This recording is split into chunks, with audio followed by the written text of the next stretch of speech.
I think for me, popsicle, I hope it shows that like instrumental music is so diverse and it doesn't have to be limited to one thing. Chloe Wan, better known as Chloe Flower, is recognized for her signature crossover genre, popsicle, blending classical music with pop and hip-hop.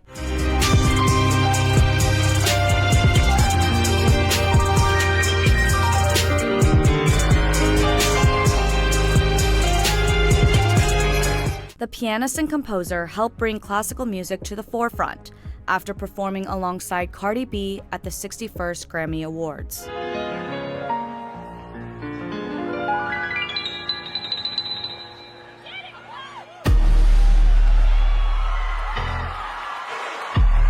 I got a lot of influence, obviously, from classical music because that was what I listened to since apparently before when I was in the womb. My parents saw me in the crib when I was around like 1 or maybe 2, and they would put on different classical music, and there was this one Beethoven theme that would come on, and I would react to it when I heard it. And so they saw that since I recognized that theme, maybe I should start music lessons. And classical music is really a big part of Korean culture and education, so it made sense for them to enroll me in music lessons as early as possible. And I loved it. It was like the thing that I could do 14 hours a day and not want to die. By taking the stage with Cardi B in 2019, Flower showed what classical music could be and shifted perceptions with her powerful piano performance. But nothing in this world that I like more than checks.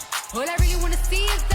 I really loved how the pop audiences like really interact with you, and they're like, yes! Like every time I perform, I'm like, you can get up and dance and scream. Nothing will distract me. I mean, you saw I had Cardi B this close to my face. Her butt was probably the biggest moment in my career. I think she was the biggest artist at the time. And when she had asked me to do that song, It's Money. And so that like kind of gave me the ability to showcase the piano as an instrument on a national stage, a global stage. She's the biggest artist at the time. And so all of a sudden, like, people know what the piano is, and people think the piano is cool. They're not seeing a black piano, they're seeing a crystal embellished piano. And so little kids were like DMing me, and parents were DMing me, like their kids were wanting to play the piano. And I think that's so powerful for instrumental music and for music education. It can really excite kids to want to learn an instrument. Classical music has long been dominated by white composers, but Flower's determined to change that and is setting out to create space for more diverse voices. I had never,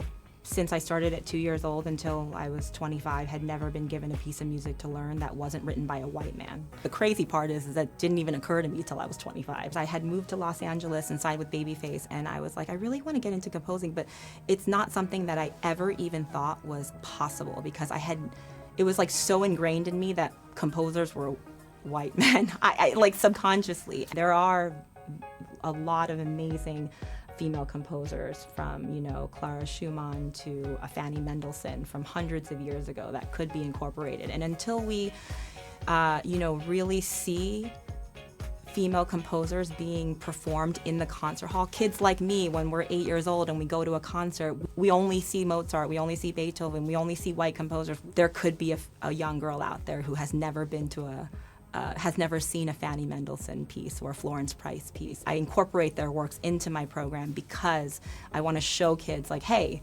this is a woman of color who is a composer. Like, they exist and you can be one too. I think it's a very real thing when you don't see yourself represented. Being an Asian woman in the music industry, it's like, I think sometimes you get a tendency to be like hypersexualized. And I think with my parents, they really taught me to be really proud of my Korean heritage. I grew up in an all-white town, so I was like used to being the only Asian person in everything, like my school and everything I did, even my orchestra. Back when I was studying music, the only Asian representation in music was classical. I didn't see like Asian pop stars growing up. As a Korean person, I was like, I really hungered for seeing people that looked like me in the entertainment world. When Nicole Scherzinger came out, she was Asian, and so I was like, oh my God, she's amazing. And I instantly became a huge fan of the Pussycat Dolls just because of that.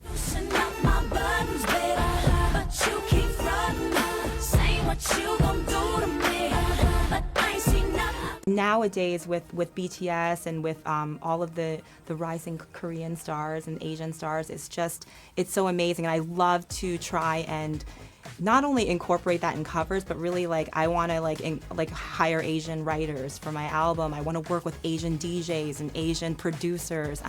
It's really important to me. As an artist, I feel so confined, even within my own industry, as a classical crossover artist. It's I don't know where I fit in on playlisting. I'm too pop for this playlist. So I don't fit in the classical, but I'm too classical for this playlist. So, navigating that area and hopefully opening up the mindset that instrumental music can be many different things.